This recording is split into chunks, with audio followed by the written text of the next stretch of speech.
8:32 in the Tennessee Valley, and we are here ready for Inside Oakwood with Dr. Leslie Pollard and a special guest. Good morning, Dr. Pollard. How are you doing today? Hey, good morning, Donna. I am doing really well. How are you doing this morning? I'm doing well. Just trying to make sure I continue to feel like a winner today on this triumphant Thursday.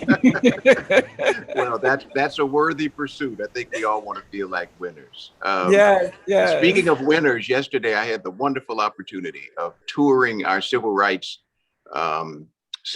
legacy museums yesterday with our Wow. Oakwood University United Student Movement students, and it was just wonderful. I do an annual President's Leadership Tour with many of the campus leaders on campus, and it was wonderful. And you talk about winners and heroes. Although the path was sacrificed, our students were very much inspired, and I just feel so good today. We're in that legacy, and I'm grateful for it. Wow, that is great, Dr. Pollard. And yeah, we do have a very important issue that we have to talk about. And I guess maybe a lot of people are thinking about trying to win in this situation when it comes to community engagement and Yes. social justice and all those types of things. And our students are very involved in this. And that's what we're going to be talking about today, Dr. Pollard. Yes, absolutely. Absolutely. So what we're talking about today in the larger frame is about how students and social engagement and community service and public service are worthy callings. So that's the big frame that we're talking about today.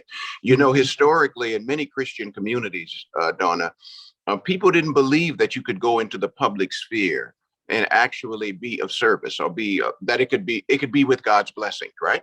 And yet we read in the Bible that there were many great servants of God, Daniel, Esther, Joseph, and others who served God in the public sphere, in the public space, as they say, in the public square. And our students today that you will meet are training to do exactly that, to be servants of God in the public square. That's the big picture. The more focused picture is what they're bending their efforts toward on next week. Huntsville, Alabama is in the midst of a big conversation on redistricting. And what does the implications of redistricting mean in a community where African Americans represent about 30,000 out of the 200,000 people, and we have other ethnic groups, of course, who are actually all parties to this process. So the question becomes, how do we get on the field and out of the stands? That's the question we're answering today. How do God's people get out of the stands and onto the field in whatever area of life we are working? And this is in the public square. So we're talking about redistricting, but please hear it as students who are being trained to use their public policy knowledge and their civil activism to make a difference and to make life better for all of the citizens of our community. Right. So Dr. Marcya Burton is here, and she can kind of respond to that and to let us know, why is it important for our students to be involved in this way? And what are the different organizations on campus that have our students involved in some way in this issue that we're dealing with here in the Tennessee Valley of redistricting? Thank you so much, Donna, and thank you to our president, Dr. Pollard.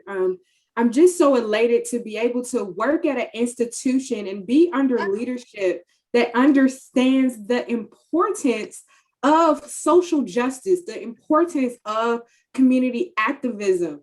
I'm reminded of this saying by Nina Turner that redistricting reform is one of the most important issues we can tackle.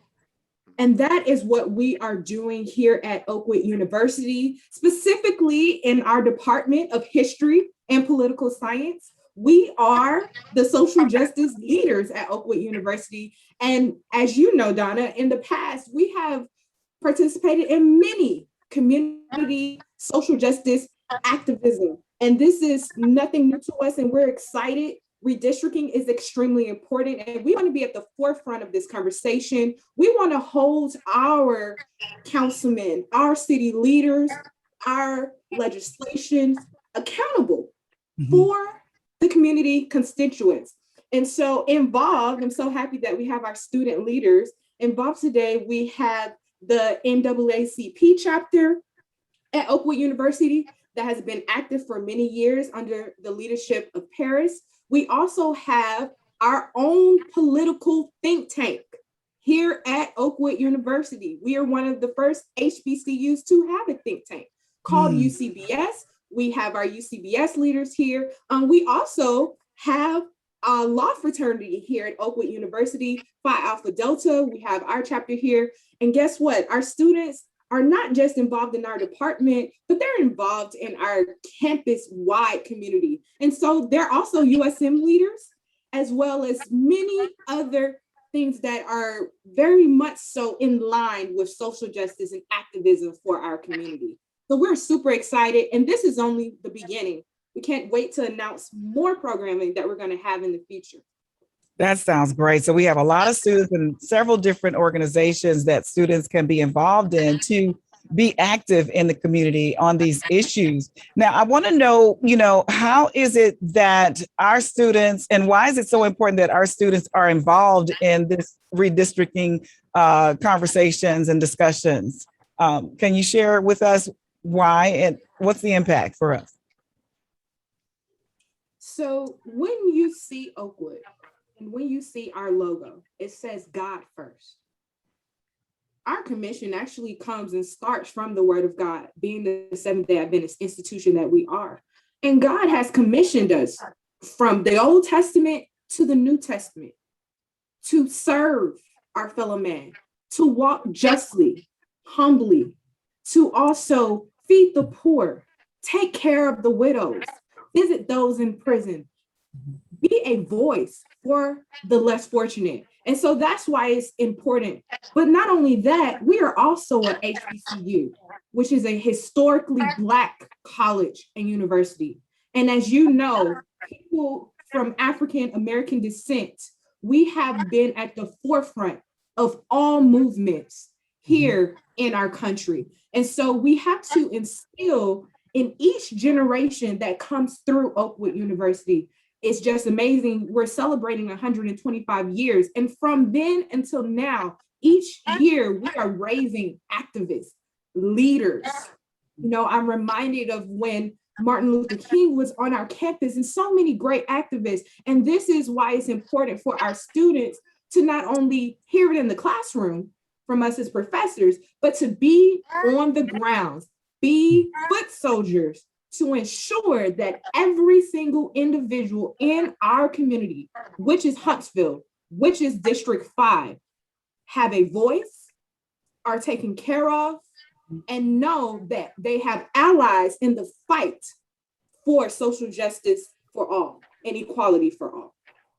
Right. So we have with us Ms. Peris Munene, and she's the NAACP president, junior and pre-law major. So could you explain to us, Peris, what are some of the concerns that you have as a student and a member of the District 5 area with this redistricting plan, and why you felt it was important to be involved?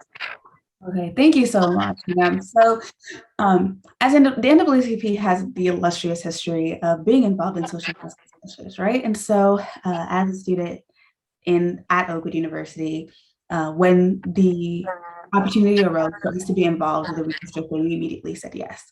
And so, why this is so important to us is because, as we're just talking broadly, right? Just if we talk about the Black vote, we want to not lose our Black vote. We want to keep it. We want to preserve it. We want to protect it. And so, redlining or redistricting is an important factor of that. As students, we go to Oakwood University. We live within District 5. And although I think an issue that as students have is we're not from Huntsville, or maybe we're not staying here, but Oakwood is still our home, right? Oakwood is my home, and Oakwood is where I reside. And so I have to protect the voice that we have, and also just the protections that we get as our district is formed. And so that's why I believe students should be so involved and so excited to be a part of this, because we want to preserve what we have, and we want to make sure that our voice is not lost in the grants. Okay, well, Marc Hall is he's from the Phi Alpha Delta fraternity, law fraternity on the campus, and the president and member of the UCBS senior pre-law major. Can you tell me why, Mr. Hawk, why is it so important that you not just let this whole process of redistricting in Madison County just roll by without getting involved? So I noticed myself personally that the plans for efforts were put out a little while ago. And sometimes when it comes to political things, youth and young people may not be aware of what's happening right under their noses. So I believe it's important for people in the community and for college students to be aware of these that are going on, because in the end, it will affect you. And so it's better to get your hand involved while and before it's too late, and before you have to really make your voice heard. So I mean, I'm really big on just the just our voices heard, and just like political education for the community, because a lot of times people don't vote or don't get involved in politics because they don't understand or because they're not aware of who's or what this means or what that means. So as we are as we are the students who are going to help set the political agenda for this community and as well as for our school, it's best that we educate people as best as we can so that they can be aware of what's going on around them, so that it doesn't just happen under their nose. It doesn't just sweep right past. Right, right. Well, Colby Matlock has a attorney's name from TV, but he's real life. Mr. Matlock, you're the vice president of the UCBS and member of the NAACP Junior Public Policy major. Tell me about some of the things that you have done to get involved in this redistricting process.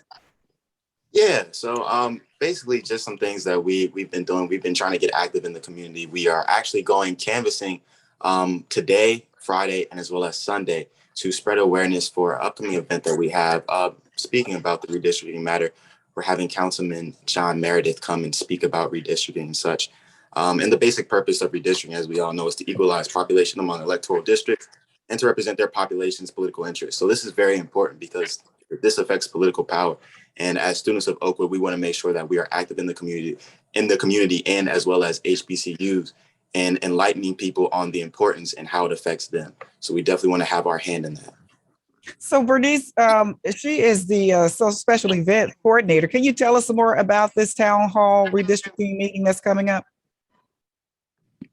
Yes, so basically the town hall is just like Colby said, to spread awareness, and it is to go around and really share what it is all about, because like Marc said as well, a lot of people don't know what's happening. So there's canvassing, like he said, Thursday, Friday, and Sunday, and then the town hall is just to have USM involved and students involved to just kind of talk about what it means for us and to talk about all the important factors of it.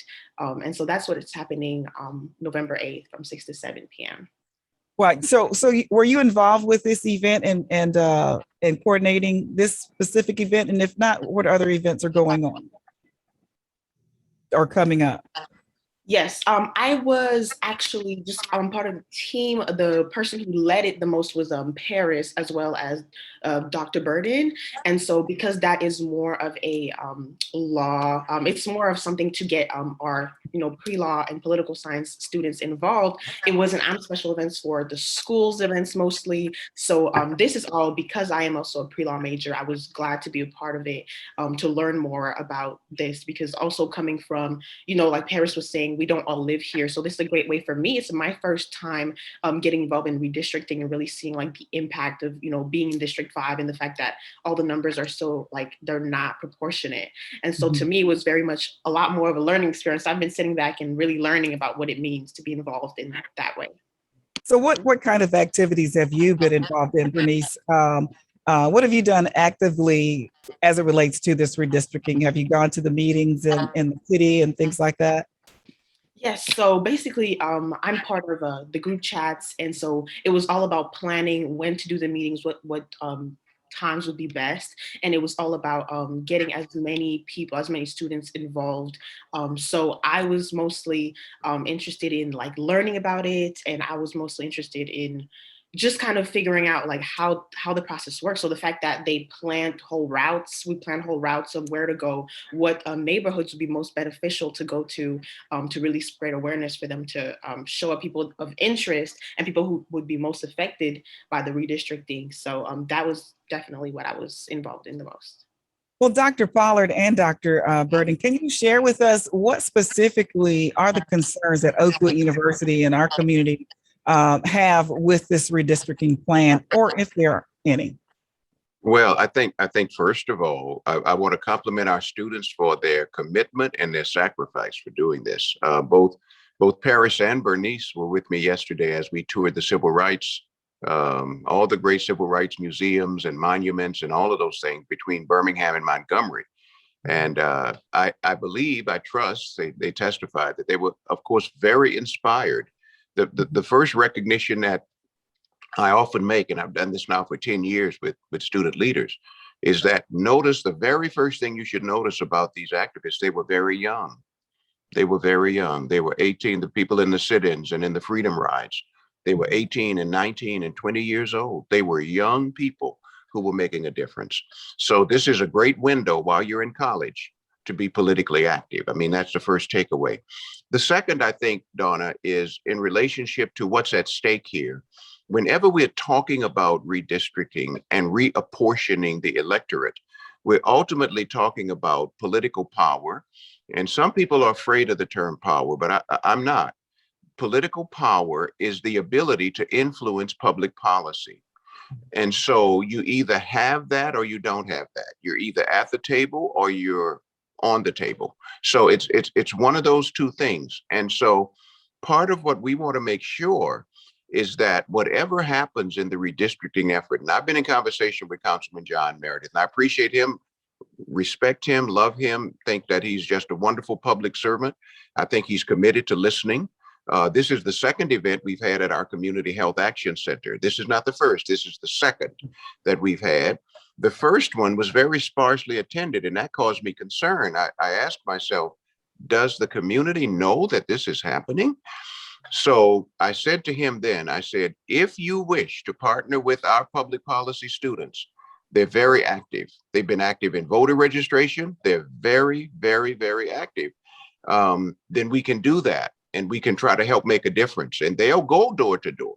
And I always remind the students that this is really the basis of political service, the door-to-door contacts. All of us know of a young person who graduated from law school, became a community organizer, and ended up as the president of the United States.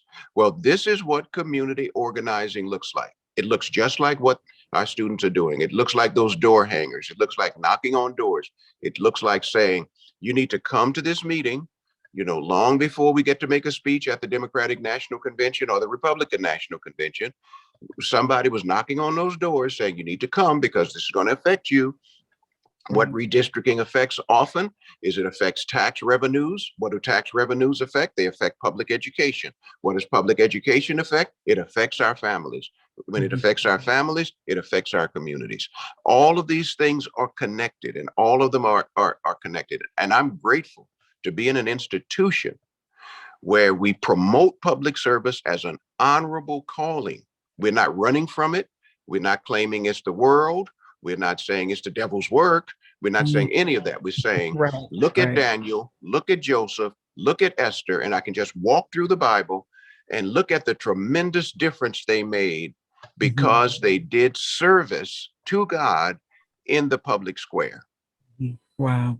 Well, Dr. Pollard, are you comfortable in saying what our position is as Oakwood University on whether we are in agreement with how they're redistricting or not? I don't think we know enough yet to take a position. I think there's some proposals that are out there. I think what we need to do on Monday night is determine what the impacts are. See, the key question is, what will be the impact of redistricting? Because it always has an impact.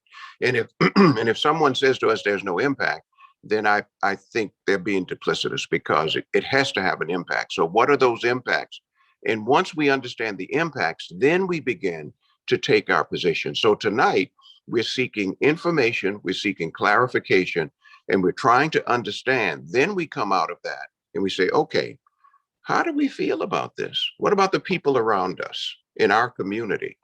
HBCUs have to be transformational within their borders and beyond their borders. How can we do that? And how can we help people who don't have voice? As I think it was Peris who said it, I think, how do we help them have voice? Because often, I'm going to just say it, often are people who have not had the same privileges of access to education that we have had. They feel voiceless. And someone has to come alongside them and say, no, you're not voiceless. You have a vote. Your vote is your voice. You have a voice, and we need to hear it. We need to hear it clearly. We need to hear it cleanly, and we need to hear it boldly.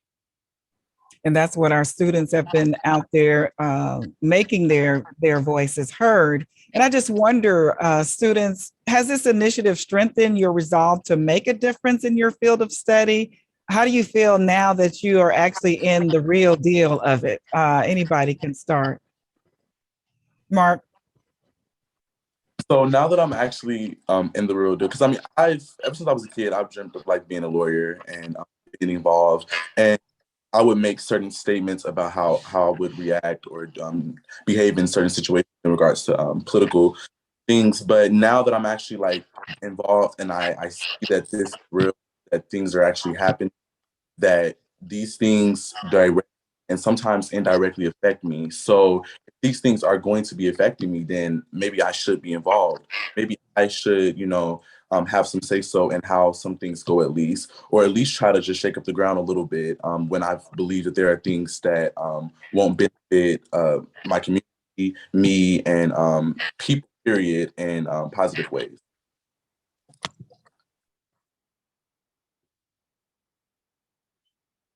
If I could just go back off what he was saying, this initiative shows me how much work we have to do as young people, right? And so Dr. Pollard talked about how yesterday we went and saw the civil rights memorials and the different museums that we visited, and it's boots on the ground. It's young people saying, I will not tolerate this anymore. I have to speak up. I have to make sure my voice is heard.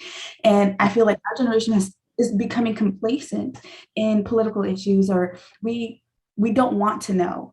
And so as public policy, as pre-law majors, we want to be the ones to encourage others. We want to be the social justice leaders saying, hey guys, like this is important and it affects you.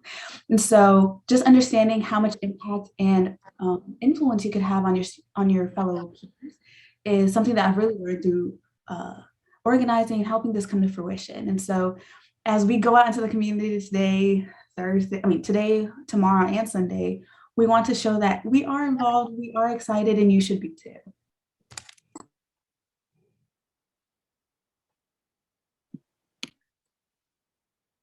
If I could, I definitely agree with a lot of things that were said on both Peris side and also President Pollard as well. And I can't help but think about voting in general and just the importance of it, even on just a local level. Local elections affect exactly where we live.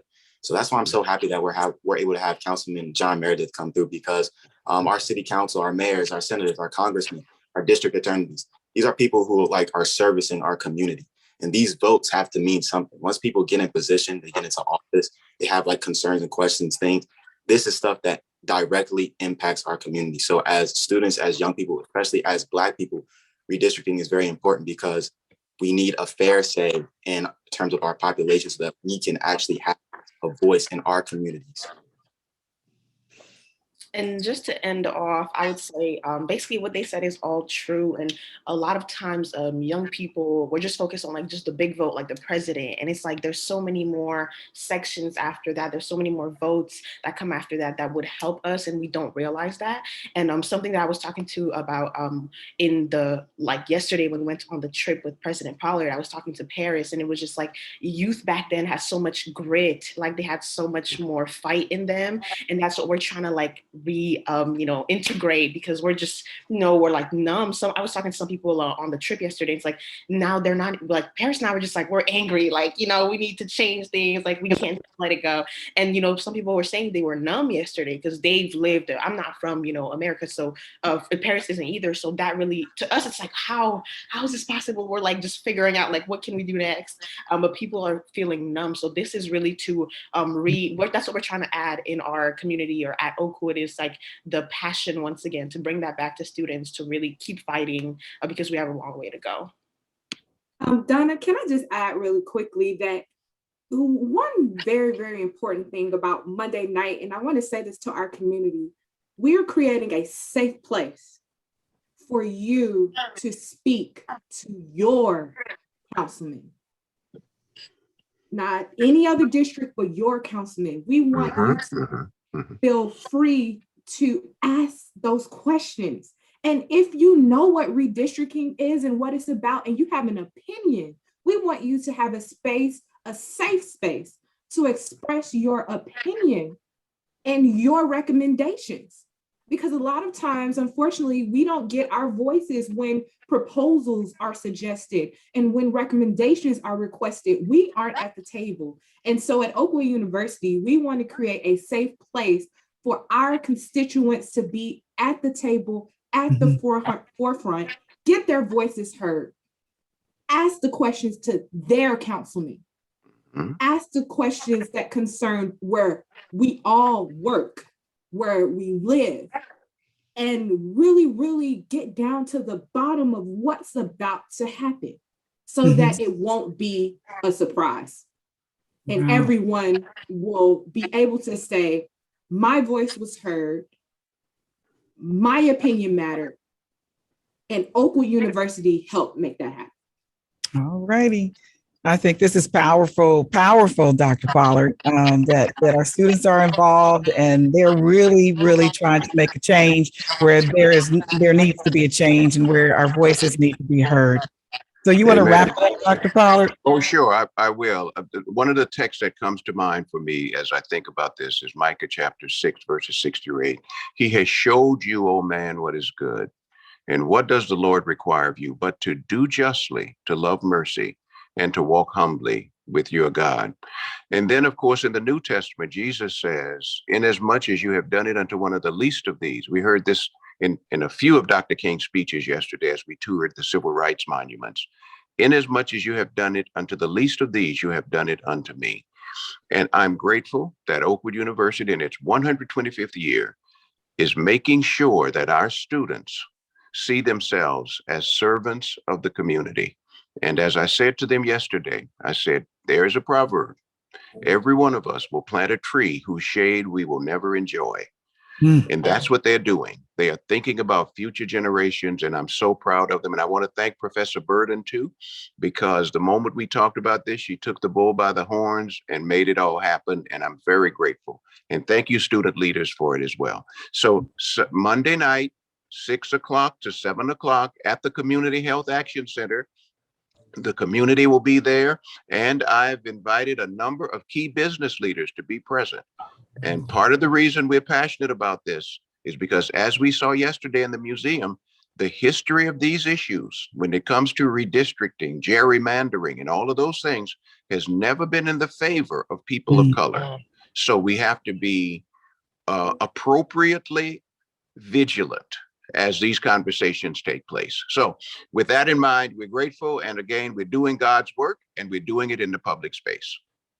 Thank you so much, Dr. Pollard. And thank you, students, for coming, and Dr. Burden as well for being with us today for this Inside Oakwood discussion about redistricting of the 5th District here in the Tennessee Valley. Thank you so much. And we'll see you again next week, another time for Inside Oakwood on next Thursday at 8:30 right here on WJOU.